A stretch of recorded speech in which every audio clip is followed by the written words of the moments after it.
ce qui va se passer sur le traité UE-Mercosur. C'est ça. Il y a une grande manifestation à Bruxelles jeudi, Ouais. de tous les pays, de tous les 27, les syndicats agricoles envoient des tracteurs et du monde de toute l'Europe pour mettre une dernière pression sur la Commission européenne.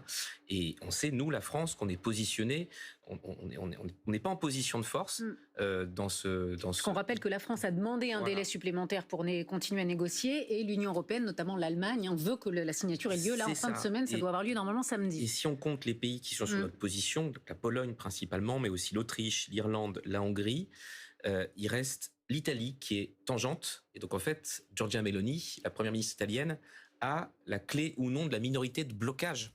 C'est-à-dire au moins 4 États européens représentant 35% de la population européenne. Donc tout ça pour vous dire que tant qu'on n'a pas l'issue de cette négociation-là, c'est extrêmement périlleux. Et si les deux sujets coagulent, effectivement, on peut imaginer qu'on part pour une crise agricole similaire à celle qu'on a connue par le passé, avec ce salon de l'agriculture extrêmement perturbé en 2024. Donc voilà, il y a cet enjeu-là des deux sujets, en fait. Les deux sujets sont ensemble. Pourquoi ? Parce qu'en plus, ça fait écho à l'élevage et à l'exportation de bovins de l'Amérique latine vers nous, vers l'Europe.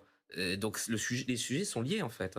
Maxime Buzard, effectivement, on a parlé de cette crise sanitaire qui touche les bovins, mais il y a bien sûr en toile de fond ce Mercosur